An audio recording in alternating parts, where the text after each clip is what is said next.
Hey everyone, welcome to the Field and Garden Podcast. I'm Jessie from the Gardener's Workshop. Today I'm sharing a Clubhouse chat where Lisa talks about the reasons why we grow flowers that you may not have thought about, nurturing you and your community. Here, Lisa shares some sweet stories, and a listener joins in to share her stories too. I hope you enjoy. Welcome everybody to the Flower Farmer Show, which is a kind of a talk show about some topics, and then we love to have your input and your questions or comments. Today I'm really excited to talk about why plant flowers, and it's not what y'all think. It's not to have beautiful bouquets. It's what flowers do for us. But what we're talking about is why plant flowers, and we're not talking about because of the beautiful little bunch of bouquets you can come up with from your garden or put on your own kitchen table or whatever else you actually, sorry y'all, I was going to unplug this phone. I'm in a different spot at the warehouse because there's so many people here today. So sorry about that. And you know, growing flowers has a lot of benefits, and that is one of the things that I address in my book, Vegetables Love Flowers, is really just about how flowers can just really change your life on a lot of different levels. But it can do more than that. And I will start off with, when the pandemic broke out in March of 2020, I sent all my staff home. That's when the warehouse was still on the farm. And we didn't know what to expect. Nobody did, right? So everybody went home, and I said, okay, I will fulfill all the orders. And what really became apparent to me fairly quickly is that I was really lonely, for nobody was on the farm with me. Steve was going to work every day. And so I started this little thing called Meet Me on the Porch. And Meet Me on the Porch, I think it started on Fridays, was a Facebook Live that I started doing. And one of the jobs that wasn't getting done with all the staff gone was our weekly sunflowers weren't being planted. So literally, I would sit on the porch of my work building with our sunflower trays because we were still in production back then. And I would sow sunflowers and chit chat with people. And it filled a real need that we all had. And while it is gardening, it's not like being out in a garden, but it still had that same soothing, tension release, whatever you want to really call it. But that was so valuable to me during that time that everyone was so anxious. Nobody knew what was going to happen or, were we ever going to go back to work or what is actually going to go on. And there's all kinds of science that tells us why, touching plants, being in the presence of flowers, being out in the garden, what kind of chemistry that does to change us. It's kind of, it's an auto response if you really want to think of it that kind of way. And I do have to say that while I started out kind of as a vegetable gardener before I became a flower gardener, there was a lot of vegetable gardening. I can say this now that I've been growing flowers and vegetables for a lot of years. I think vegetable gardening is more labor intensive than flower gardening is, because you have to do something with that food. The flowers, it's real easy to drop them into a vase or hand them off to somebody, right? But so I was an experienced vegetable grower, kind of, if you want to say that, when I started flower um, growing. And I think that what I experienced when I plunged myself into the flower farming world, I was unexpected. It was very unexpected for me. And I think most people that perhaps haven't experienced this, so I'm going to share it with you here. Flowers do things to people that nothing else does. And we experienced it over and over and over again. So when I first started flower farming, once I got in and I was delivering to all these different commercial customers, I will tell you that. So I delivered once a week to our commercial customers. They pre-bought, they bought from me. I faxed them a list and I called them and they gave me their order. So their orders were all packed in my van, and I would deliver, side note, I would deliver my flowers in the same order that I received the orders, because sometimes the first customer bought up a lot of stuff that he bought all of it. So there wouldn't be any for anybody else. So I didn't want a customer that didn't see it on their list to see it in my van, right? And the reason I had to pay such close attention to this is because of what I'm getting ready to tell you. So every week when I would pull into these shops, and this is even 20 years in, y'all, when I would pull into these shops and back my truck up to open the doors to unload, the same thing happened week after week after week. Is these people would come out the back of their shop to come out to my van to have a look. They know that there's nothing for them to buy. It's already sold. Their order is in there. But people just want to see, they want to experience those flowers. And I just really learned that even florists, who people seem to think are like, might have their fill of flowers, you might imagine, if that was their job, right? But week after week, these people that I had been delivering to for 20 years still were as excited and interested and in awe of the flowers that were in my truck. Because, friends, I am here to tell you, flowers do things to people. And when you grow those flowers, you just can't imagine the depth of how rewarding it is, not only for you as the person that grew it. And here's another little rabbit hole story that really just helped me to understand, especially when you're gifting your flowers to your friends and your family. So years ago, when right after we started our bouquet subscription service, and that's where people buy like a certain number of weeks and we drop off a bucket on their porch. And Suzanne and I, that's my sister, and I were doing that. And this is years, I mean, this was a long time ago. And I was delivering, Suzanne was still making all the bouquets. And um, we would drop off these flowers, right? Well, it turns out that we had several friends that were going through major health crises, cancer treatments at the same time. Just so happened they lived in our delivery area. And so we decided that we would gift them and drop a bouquet off on their porch every week, right? With a little note that, had some encouraging words on it. And of course, as it always works out, that when you gift so often, you are the one that receives the best gift, right? So one of the people that we dropped bouquets off every week was fighting really, really advanced lung cancer.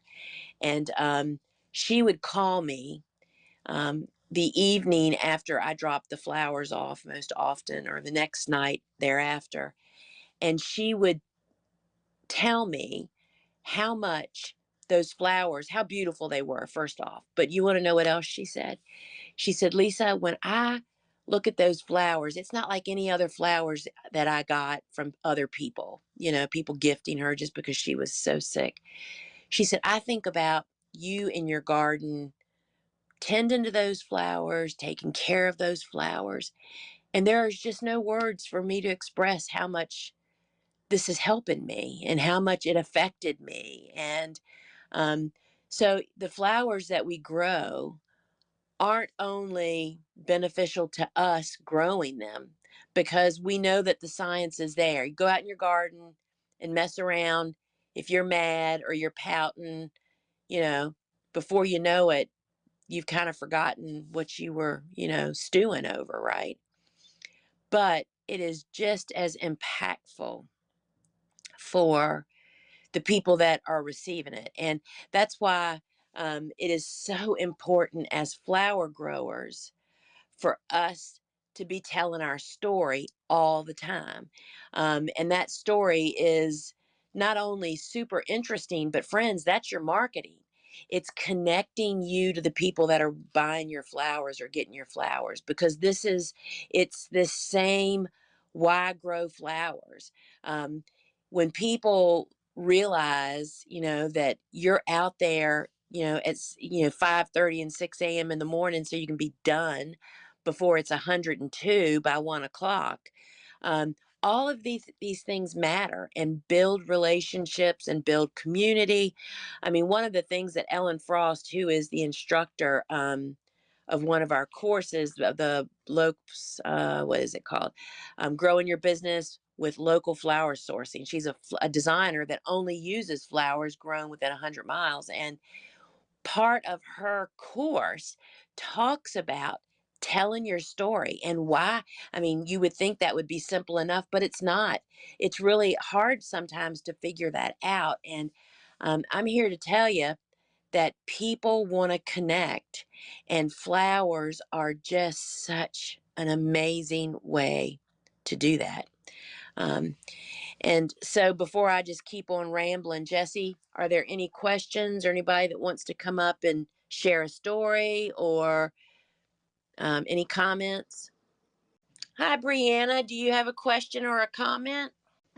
So I'm not seeing any other questions, but I encourage people to be thinking about that kind of thing, the impact that we can have on, our buyers, but also on the general audiences that we reach on social media and that kind of thing, and think about that as we're putting together our marketing messages. I thought that was a great point, Lisa. You're so welcome. And something that I know I've told this story previously, but kind of what really fed my desire to become a flower farmer was back in the days before um, I was just kind of a budding novice gardener. My grandma had a massive stroke and was paralyzed, and she was in a nursing home. And our family was there pretty much every day, all day long. And my particular day was on Tuesdays.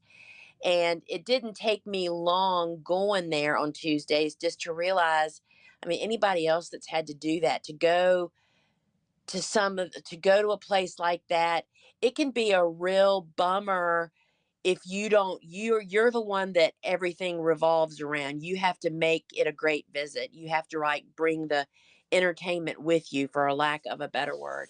So after about 3 or 4 Tuesdays of going there empty handed and reading to my grandma and doing all kinds of stuff that she couldn't do for herself, that's when I cut my first zinnias that were growing in a little patch in our vegetable garden, and I took them with me to the nursing home. And you have to keep in mind, so this nursing home had it was all one level, super long hallway. I mean, really, really long.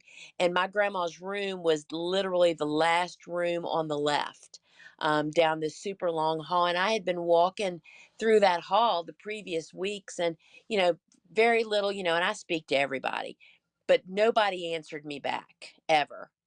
Then I walked in with a handful of zinnias, right? They were Oklahoma zinnias, by the way. And I can remember I had them in a little mason jar, I think. And I wasn't even in the door 2 rooms on that hallway, and people started commenting about the flowers. Then I got to one of the common areas along that hallway, that corridor, and there was a man that I had seen.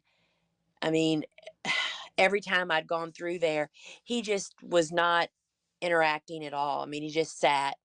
And I will tell you that when he saw those zinnias in my hands, he got up, came to me, and said, "My mother grew zinnias," and started to describe to me in very broken speech, because you can tell that he had to struggle to speak. And then that started happening. People were like, "Oh, my mom grows those." And I mean, the nurses came to me afterwards and said, you know, that man hasn't spoken for a really long time. Flowers do stuff to people. I had a line of people following me when I got to my grandma's room, and I think what Brienne shared and what my experience is, I know that we have a lot of people that are growing and gifting flowers, and that is just so amazing to do. I mean, we do a lot of gifting these days now that we're not, since we've had our farewell season and don't really sell the fresh flowers anymore. It is a lot of fun to gift, and it does impact people. We tend to get used to it, right? Because we're in them all the time. Like right now, there's like 7 buckets of Lysianthus sitting at home on the farm, and they are beyond gorgeous. And it's not that not that I take them for granted. They just don't impact me like they do other people, or just a simple bucket of zinnias. So, friends, I would just encourage you to think about that, to share that gift. And also for me, as I talk about in that blog, it is such a stress reliever for us also. I know this morning I had to go out and unscheduled cut flowers because it's going to rain so bad tonight for on our harvest day tomorrow. It's supposed to be rainy. And even though I was pretty intense when I got out there, because I was not supposed to be doing that, I was supposed to be here. My paperwork is not done yet. One of the challenges of becoming a business person is you really are supposed to get all your work done, and you're the boss. You're the one that has to figure out how to get it all done, even when you have these major schedule changes like I did today. And you just have to handle it. You just have to figure it out and go on. It's not going to be perfect. So when I went out to cut this morning, I had a lot of boulders on my shoulders, as I like to say, as I am balancing several things right now out of the norm. It's hard to stay tense and grumpy when you're surrounded by all the beautiful flowers and the pollinators. And so anyway, so that's, and I would say to you first, if there's anybody on here that's thinking, oh my gosh, but my garden is so overwhelming, friends, let me give you the best piece of advice that I can give you. Downsize, start smaller. Don't have a garden that consumes your life. Make a garden that can be a part of your life that you can enjoy. I really recommend, particularly for home gardeners, nothing bigger than a 3 foot by 10 foot. And most flower farming people start off way too big. So many of them crash and burn out before they ever get started because they start too big. Start small, enjoy your garden, let it kind of have that impact on you, and then you can share those flowers with other people. Okay, I think that probably wraps it up for today. I'm not seeing any other questions, but I sure appreciate everyone being here with us today. Yeah, thank you, Jesse, so much. And just to remind everybody that the Gardener's Workshop now has a phone app, and we do a live show on Fridays at 12 noon. Inside the app, it's a shop and show, but it's basically me showcasing our weekly harvest, showing you what the blooms look like, comparing colors, offering some tips. And then, of course, there's also always special deals that are only good through the app for a specific amount of time. And you can find the app on your phone app store. You just search Gardener's Workshop Live Shop.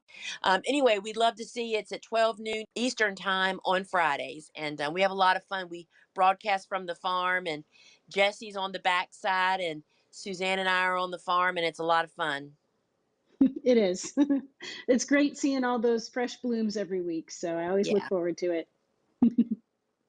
All right. Thanks, everyone. We're going to sign off. Have a great day. Thank you. Okay, welcome back. I hope this episode gives you some encouragement and helps you recognize the good that you do for yourself and your community when you choose to grow flowers. So I've included some links in the show notes to topics that were mentioned here, including a link to learn more about Fields of Grace Flower Farm and their mission. There's also a link to Lisa's club on the Clubhouse app. If you join us over there, you'll be notified when Lisa schedules new chats, and you'll also be able to replay all of our prior chats there as well. If you like what you're hearing here on the Field and Garden podcast, we'd love it if you'd tell a friend about us. and leave a review for us wherever you get your podcasts. So that's all for today. Thank you so much for joining me. I'm Jessie from the Gardener's Workshop, and I hope you have a great day.